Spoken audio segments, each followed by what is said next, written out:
Hi, this is Brad Dyke. Today we're going to do a quickie on cables and more cables and more cables.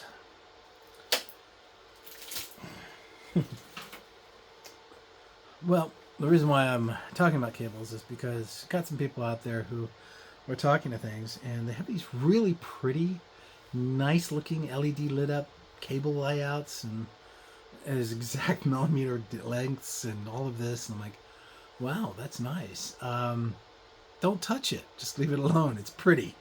It glows in the dark, and that's really great.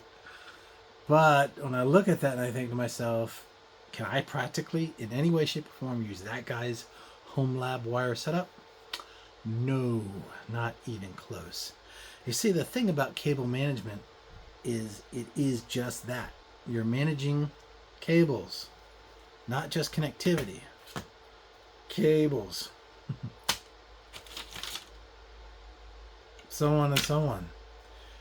They are everywhere.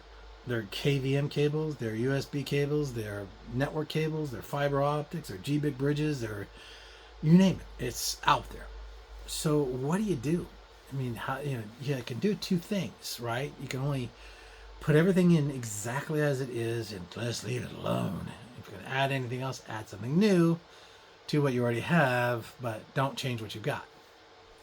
Then you have the other direction, which is build as you go.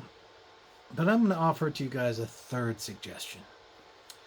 The thing about cabling is its flexibility. That's right. They're unique. They can do things, right? They're also meant to be used. So when you go in and let's say you're a cable guy, right? You're a cable network infrastructure installer. That's your job. Great, great job. I would suggest that you build demo boards with all of your suggestion models, and you can show them in your job. And that can be your lab too. You're working on different efficiencies in that. Now that's really cool. I think that's awesome. Unfortunately, though, the mission statement there is the cabling, right? Not the task of the cables. That's the problem. You see, cabling has got a job, and that is to meet the different needs at which you create. And those outputs and inputs and so on and shifts and so on and so on and so on. You got to move things up and down and so on. So in my suggestion, we have what's called an older style type of management, and it's called open looping. Open looping is basically, let's see, I think I have one over here. Let me see. Yeah, I see it right there.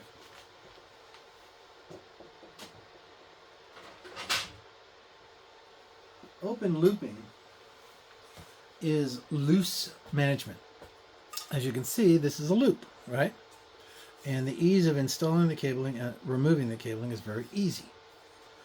That is because whoever is using open looping means that they're doing a lot of R&D, or they're doing deployments on scale, or they are doing a change configuration of their environment's resources in such a way so that things have to be flipped, flopped, or flip-flopped. So the thing about cable management is if you set it in stone, it is literally set in stone, and it's not malleable and requires a lot of follow-up to make a minor change. Like moving a wire from here means you have to extract the wire completely out. You have to put a different wire in of different length to go into another pathway and then make that look like it did before, so it's all uniform. I worked with a guy like that, and it only went so far, and he finally figured it out. But the key thing was that if you're in an environment, being rigid in your cabling isn't a great solution. Now, does that mean your work is going to be pretty? Does it matter? Does it have to be uniform? No, not really. Do you have a cable that's a little longer, but you shorten it up for one connection bridge, and then you can disconnect it later and then put it back up in the other, and it's still the single cable? Yeah, pretty much. And, when you design and buy stuff with money, you only have so much money, so it's more pragmatic to buy a longer cable, coil it back, and have it more scalable, opposed to either making cables yourself with a lot of time involved and you may or may not have that skill set, or you are, as many of us do, recycling old gear, and that feasibility isn't there. So what do you end up having to do? Well, you buy the uniformals and hope they work, and a lot of times they don't. Excuse me. So with that being said, what's the alternative? Well, it's okay. I mean, I'll give you an example here. I'll take you back into the back of the rack and I'll show you what that setup looks like.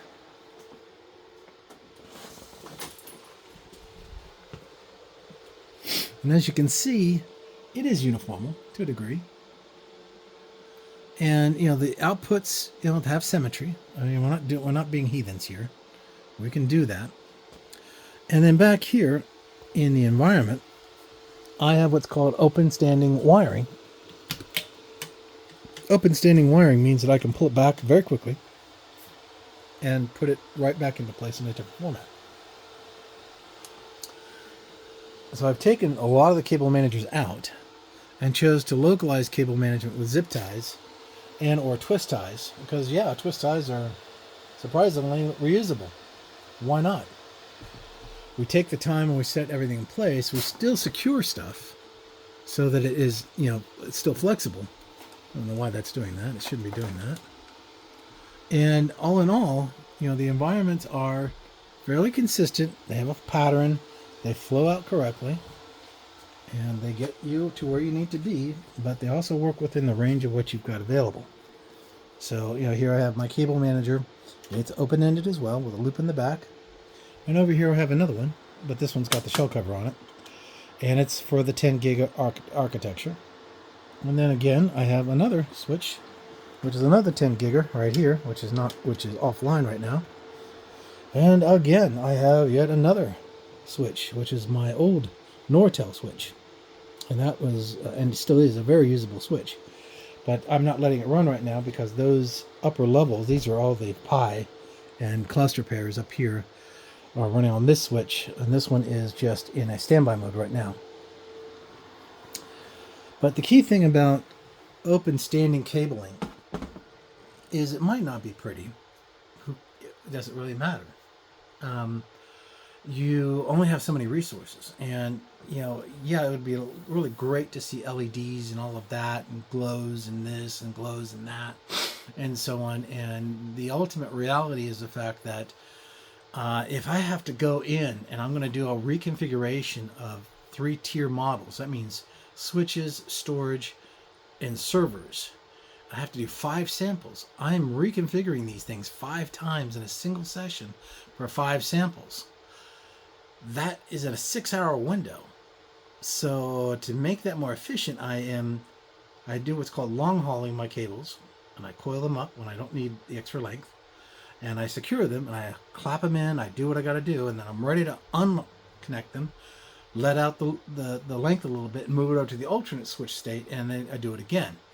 Do I need a lot of bridging? And bridging means that do I need a lot of Cat5 to patch paneling? No, I don't, because I don't subscribe to that mindset. One cable is more efficient, when possible, than having patch panels in the equation. That would be the patch panel on the wall and the patch panel at the main hub. Every time you have a break in a network wire, it does create a minor effect to that connection. So if I can get away with a straight cable, I will do it every time. I just don't want the headache or the poor performance. So with that being the case, even if it's GBIC driven for SAS, tier, 10 gig, copper, or fiber, I do exactly the same thing. And that allows me to be able to scale pretty nicely. Excuse me. So with that being said, that leads next the PS2 bridge cables, the USB bridge cables, and the video and KVM cabling. Having those set loosely means you can run with less and still cover more. And what do I mean by that is, if I keep my KVM feeds, those USB VGA cable outputs, in the clear, in other words, I can move them quickly, I can have a single 8-port switch covering more than 18 machines. How do I do that? Well, obviously most of my machines are set up on the network when they're operational. But I have 4 pairs on each rack that I can move up and down as I need to work with stations locally when I can't do them remotely. And there's a lot of interaction with that when you have to rebuild 5 separate times your environments so that you can properly test them the right way to get you what you want. So that's task intensive. So anything that can streamline that process, do it, because it's about efficiency versus functionality. And then at the end of the day, I don't want it to look too messy or too bad. I'll realign them and I'll feed them nice and coordinated. I might even put some zip ties on some of the network cabling just to keep it under control. But the bottom line is, when I can flip-flop, and my environment is set up to do so, I recommend that you can adopt the same kind of strategy unless you're more of a software person. Hey, you know what? If you just build a single environment and your interaction is on the actual code level or software OS level or connectivity level, then, put all in at once. Don't expect to touch it again for a while until you're ready to do whatever. If you are building different node environments and stuff like that, I wouldn't recommend it. You want to go open loop all the way. And like I said, if you're an infrastructure wiring specialist, you want to work on your ability to format your connectivity in a controlled, lockable footprint that nobody should screw with. I get it. I got it. Been there, done that. I've done it myself. I've had people do it for me as a director. It's important that when in a production environment that those environments are 100% optimized, and so that's perfectly fine. But for a home lab situation, my recommendation is go open loop, because that will give you the best bang for your buck for the easy amount of time to get everything up and running. Well, listen, this is Brad Dyke. I'm going to let you guys go. I hope you enjoyed this short, very concise video about something that's somewhat of a pain to me sometimes, because I have to stop and flip everything over to these switches as opposed to those switches, and just get everything connectivity wise in place, maybe power, KVM, bridge connection, data, internet, you name it. This is how I found it to work most efficiently, so I can do what I really need to do, and that's learn what I need to know. So this is Brad Dyke signing off. You guys have a great weekend. God bless and take care.